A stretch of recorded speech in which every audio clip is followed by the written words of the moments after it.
terakhir ini sekali lagi saya bersama Dina dan Auni menjelajah Kuching dan sekitarnya, tapi kali ini merungkai warisan-warisan asli seperti teknik tenunan tradisional, anyaman bulu dan juga misteri adat tradisi yang menjadi lambang kepahlawanan suku kaum tempatan.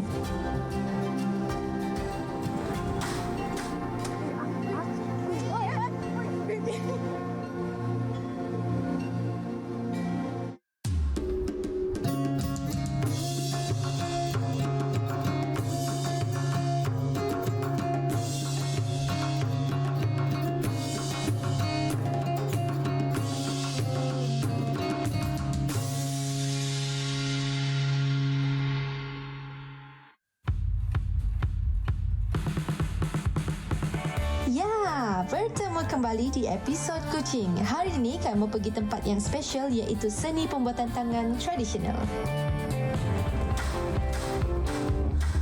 Razi, pagi-pagi ni kau nak bawa kita orang pergi mana? Aduh, hai, dengan kena mendaki bukit lagi. Kat mana kita ni? Aduh, relax lah. Tu.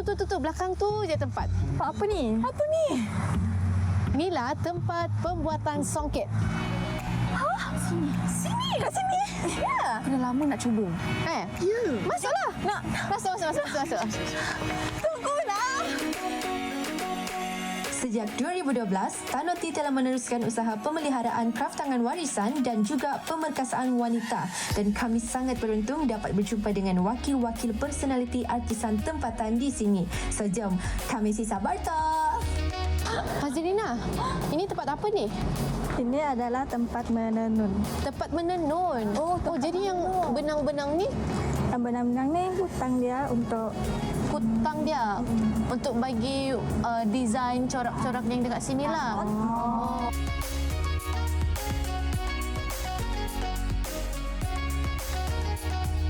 Uish, akak siapa nama? Mimi, kakak Mimi. Pola apa kita? ramai pola stripe untuk baju. Buat baju. Yang sekarang ni proses apa? Menenun. Ni menenun. Oi, yang itu apa tu? Ni bulu landak. Bulu landak? Bulu landak untuk apa? Untuk apa? Bulu landak ni kita orang guna untuk menyongket. Oh, penyongket. Ini tak yang ini ni manual lagi. Lepas tu cara ni digunakan dari nenek moyang lagi.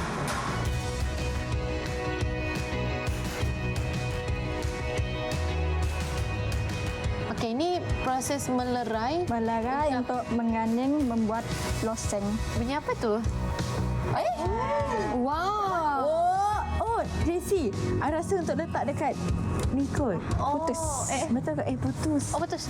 Tak apa kita. Kalau putus dia macam Kalau mana lah? putus Mau kita buat- cari punca dia lah. Cari punca dia. Untuk sambungkan benang ni.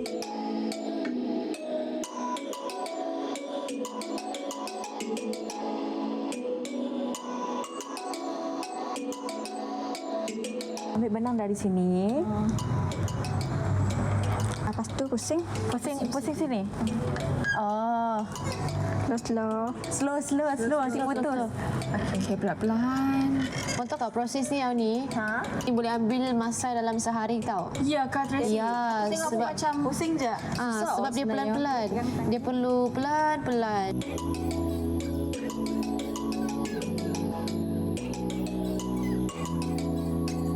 Sebelum tu mau tanya juga, yang ni proses apa tadi? Tadi kita buat melerai. Lepas tu ni proses Menghubung. okey, proses menghubung. Menghubung ni kita kena masuk satu-satu benang ke dalam satu-satu header.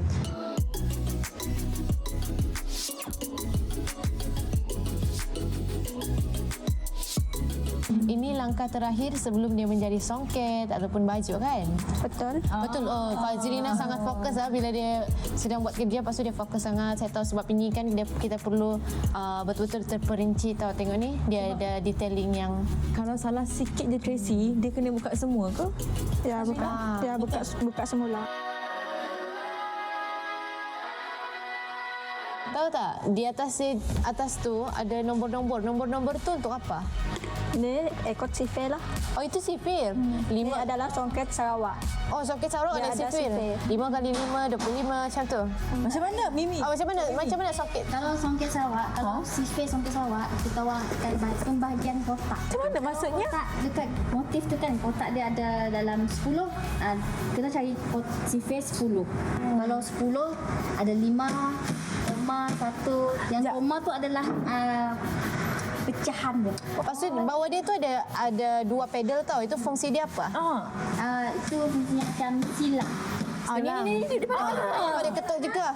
Dia pergi sini, dia pijak ke belakang. Kalau dia pergi sana, dia pijak depan. Pening kepala dengar semua tu. Pening Tapi kenapa ketukan Fazrina dia tiada sama kuat dengan Nesa? Adakah sebab dia punya jenis benang? Atau mungkin orangnya lembut. So dia buat lembut. Kalau ni kan samping. Samping kena ketuk padat sikit. Kena kuat sikit. Kena kuat. Kalau Nisa tu buat lagi kuat tu, dia buat apa tu? Dia nak bagi dia punya tu padat dengan ketinggian kain yang mesti sama. Banyak betul mau buat tau. Banyak betul proses dia. Belajar matematik pun iya, belajar Sifir lagi. Kotak lagi. kan. Lepas tu belajar seni pun iya. Pula. Ini macam memandu kereta satu kali tau ni. Lesen memandu ni.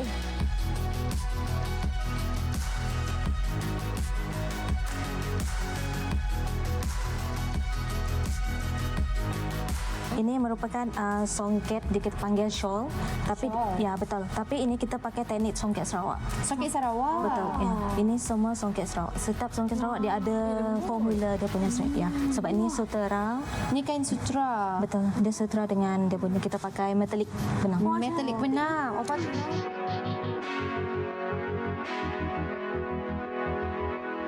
Untuk jenis benang pula, benang apa yang digunakan untuk songket?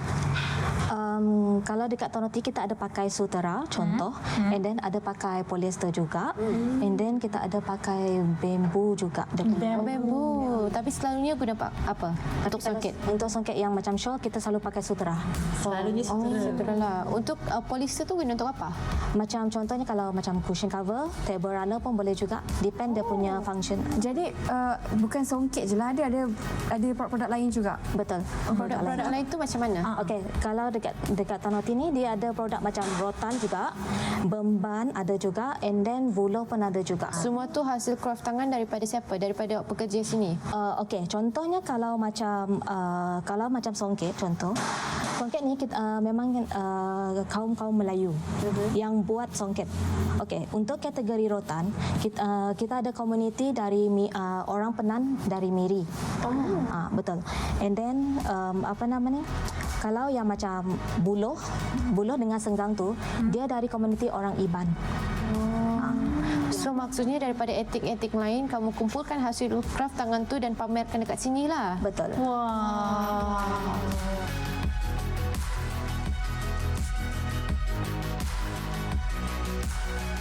Begitulah pengalaman kami dalam seni pembuatan tangan tradisional maupun contemporary yang membuatkan kami lebih menghargai hasil craft tangan untuk masyarakat yang ada dekat sini bagi pameran orang-orang yang ada dekat luar sana dan agar ia tidak hilang ditelan zaman.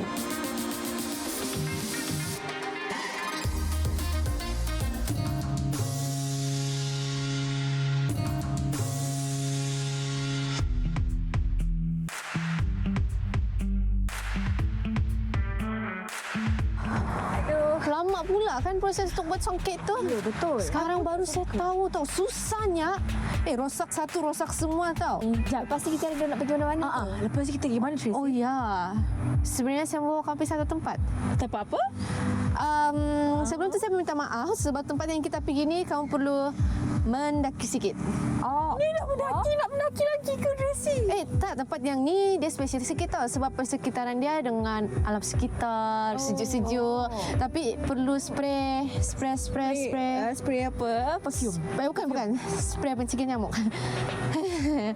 Saya rasa macam mau hujan je kita perlu cepatlah tukar baju lepas tu kita pergi. Pergi mana? Pergi ambil bulu. Let's go. Sampai sudah kita di penempatan kaum Bidayu di Kampung Rumah Panjang Ana Rais yang terletak 60 km dari Bandar Kuching, dan perjalanan kami disambut dengan keindahan hutan hujan dan banjaran Gunung Padawan di sepanjang Jalan Borneo Heights. Sudah masa untuk kita cari bulu. Tapi untuk apa? Jom ikut saya untuk berjumpa dengan Uncle Tony.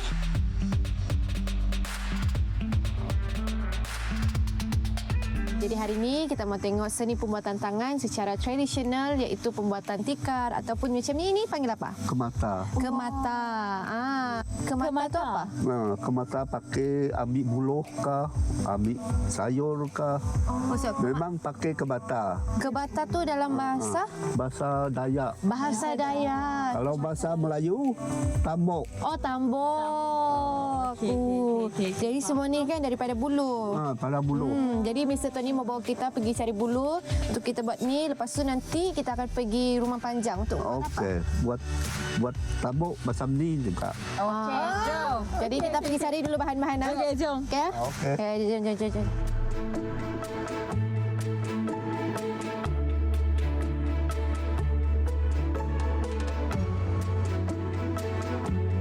Ini buluh. Jadi kita potong ini dulu. Jaga hati.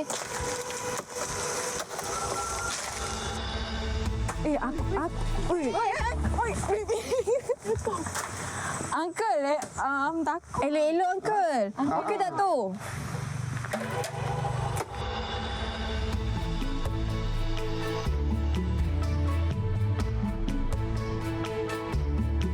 Lepas tu dia cuci pakai daun tu. Oh, macam tu. Uncle, yang boleh nak bersihkan ni pakai daun apa-apa je ke? Ya memang ada daun itu yang. Daun yang ni je lah.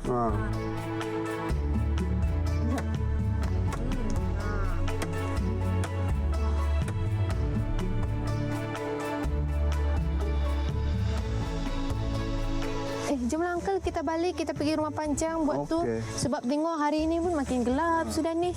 Dia makan macam mana tak kepala ni? Uncle, jauh ke rumah kita pergi ni?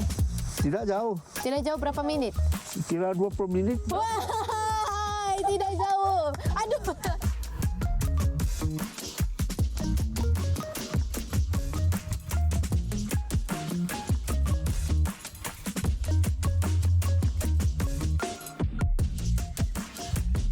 Sampai sudah ke Uncle? Sampai. Uncle ni ke rumah Uncle. Tak boleh gerak lah kaki saya ni, Uncle. Itu siapa? Itu ke atas. Halo Uncle. Halo, semandak semua. Wah, baru balik cari buluh kah? Baru baik. 20 minit jalan ni. Oh, letih lah. How are you? Okey, bagus. Hello, Auni. Hai, Teh. Ya, ini adalah Puan Kibia. Dia adalah isteri kepada Encik Tony. Oh, Encik Tony. Sini kita Encik Tony.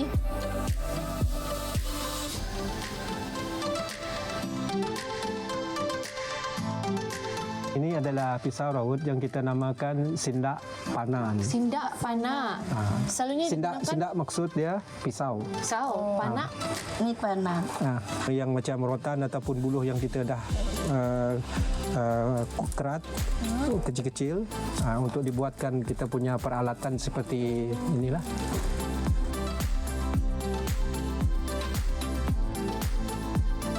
Buluh ataupun rotan yang kita gunakan itu bergantung kepada orang yang buat. Dia nak yang besar ke, dia nak yang kecil.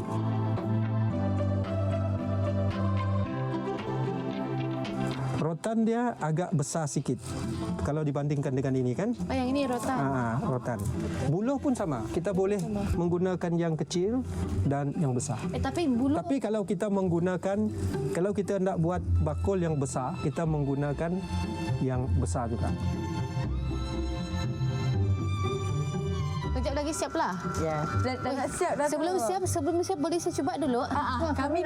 Kami dua pun nak cuba juga. Dia silang-silang. Susah ke? Senang ke? Tidak juga susah sebab dia perlu silang-silangnya kan nanti. Ini kalau dia masuk bawah ke atas, masuk Macam bawah. buat locang jugalah. Hah? Lebih kurang lah. Oh, bukan jauh beza. Ni betul-betul jauh beza ni. Nervous lah pula.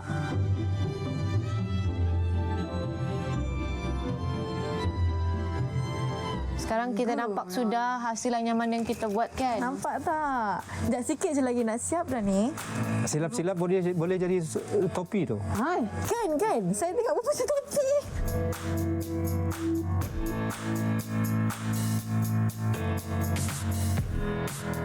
Macam mana bermulanya rumah panjang dekat sini? Okey, kita rumah panjang kita ini ada di sini bukannya terus ada di sini. Kita seperti diam di sebuah satu lembah. Lembah. Jadi di atas bukit tu, tepi-tepi kita ada bukit. Jadi penempatan sebelum kita berpindah ke kawasan rendah ni, kita punya perkampungan di atas bukit. Oh. Ya, sebab untuk mengelak daripada senang diserang oleh musuh kita dulu. Sebab apa yang saya maksudkan dengan kita punya musuh adalah kita memang di Sarawak secara keseluruhannya kita adalah salah satu daripada etnik yang juga mengamalkan pemenggal kepala, head hunting. Ya. Jadi kita punya sejarah pun ada satu bangunan yang kita namakan Panggah. Panggah itu adalah bangunan tempat penyimpanan kepala. tengkorak. Oh, okey. Dari musim sekarang ada tu? dari zaman head hunting tu. Sekarang masih ada. Sekarang masih ada. Tapi biar kita cakap dari segi bahasa lagi tadi. Okey. Di kawasan lain yang kita namakan Bidayuh di kawasan Bau. Dia orang namakan bangunan tu sebagai Baruk. Di kawasan Serian, Bidayuh di kawasan Serian namakan bangunan tu sebagai Bala. Bala. Di kawasan pertengahan iaitu kawasan kita orang, kawasan Perawan dengan kawasan Penrisen, kita namakan Panggah. Tapi anti cakap tadi ada di atas. Ada. Yang tu Boleh masuk? ni pun ada. Apa dia? Yang ni pun ada. Tengkorak, memang ada tengkorak. Itu adalah kita anggap sebagai trofi pahlawan kita dulu. Kalau makin banyak tengkorak tu, makin kuatlah pahlawan tu. Macam tu maksudnya. Ya. Kita sudah ada alang-alangkan di sini. Jomlah kita Kamu pergi pergi tengok kah? Mau. Saya curious. Kita boleh pergi tengok kan Uncle Atta? Boleh. Dengan mata. Jom, Uncle. Tapi sebelum itu kita ucap terima kasih dulu dengan Aunty sama Uncle Tony sebab tunjuk ajar kita menganyam. Tengok saya buat ni tadi tau, bawa Thank ni. you, Aunty. Atas tunjuk. Ambillah dia bilang. Ambillah Uni. Cakap.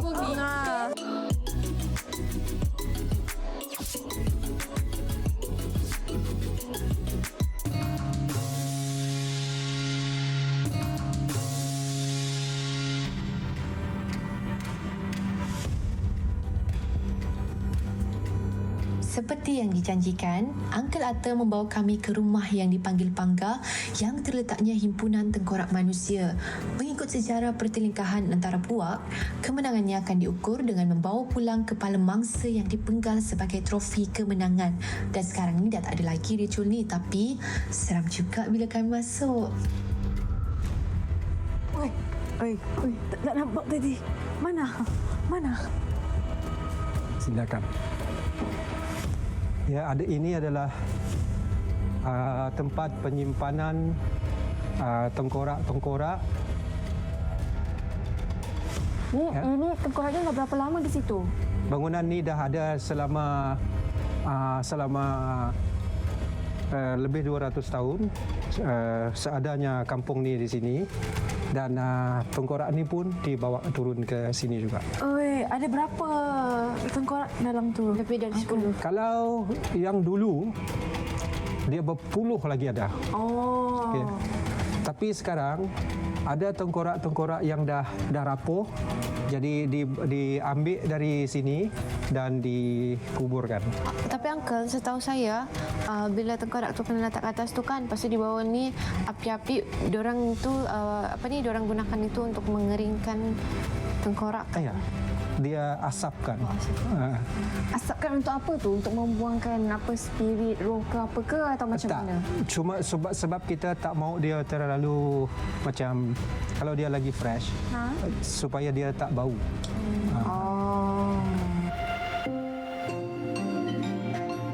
Walaupun etnik budaya, tapi etnik budaya ini terbagi kepada banyak sub-etnik dia. Ada kelompok-kelompok. Ada kelompok-kelompok tertentu. Jadi bagi yang kita punya, saya bercakap lebih kepada yang kita punya, cara kita berlainan. Ya, kalau etnik Iban, mungkin orang Ulu ataupun Bidayuh yang lain, lain cara juga. Jadi kita di sini cara kita lain. Lepas penggal kepala, dia tak akan dibawa terus ke kampung. Dia dibawa di hutan berdekatan dan dia akan buat satu pondok di mana dia orang akan nyalakan api dan kepala tu diletak di atas supaya kulit dan isi tu telurai di sana. Dengan rambut-rambut semua tu hilang sekali lah. Hilang sekali.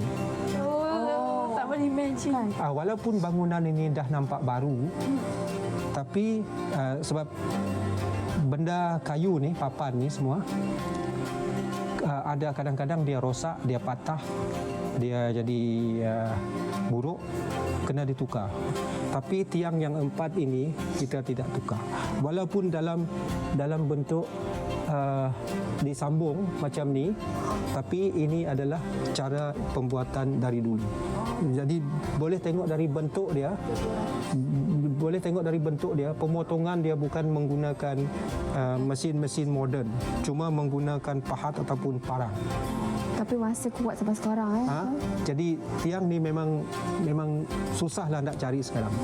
Tapi sebab bangunan ini kita masih kekalkan sebab kita tak mau letak ketengkorak ni di tempat sembarangan. Bagi biar dari di sini sejak. Biarlah tempat ni jadi salah satu bahan sejarah bagi kita di kampung. Tapi semenjak kedatangan James Brooke dan sejak pentadbiran James Brooke tahun 1841, jadi dia tidak menggalakkan pemenggalan kepala.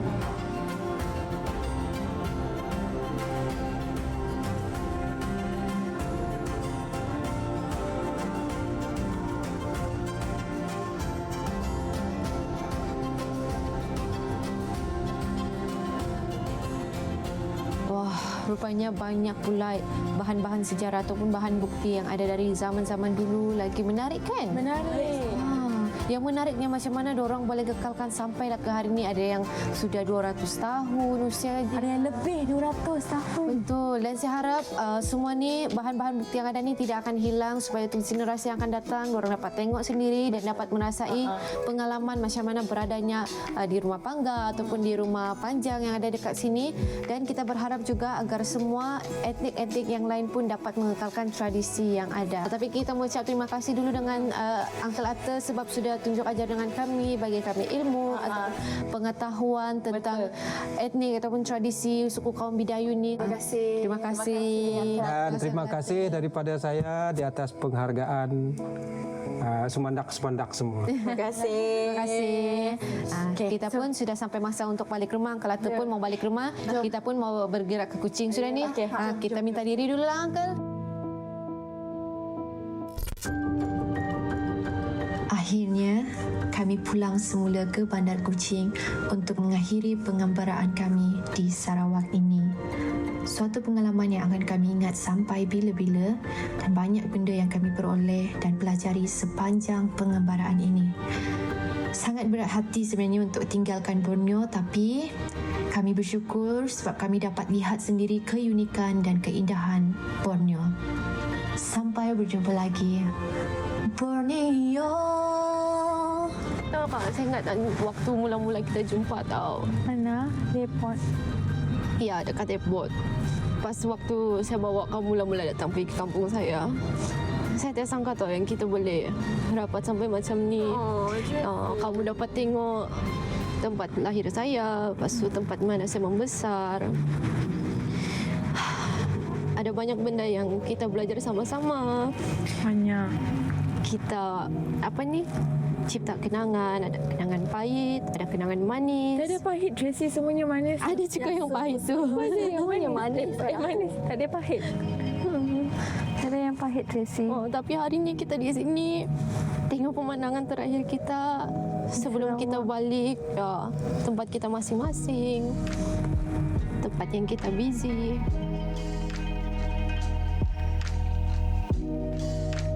Dan saya harap kita punya persahabatan kekal selamanya, okey? Sampai tua. Ya. Sampai bila-bila. Nah, nanti kalau saya balik lagi Borneo, saya bawa kamu tahu. Tolonglah, Tracy. Janji. Janji. Semandak Takes. Borneo. Cheers. Alah, rindunya kau ni. Tidakkah letih kasihmu berlari, ada hal yang tak mereka mengerti. Beri waktu untuk bersandar sebentar. Selama ini kau hebat, hanya kau tak didengar.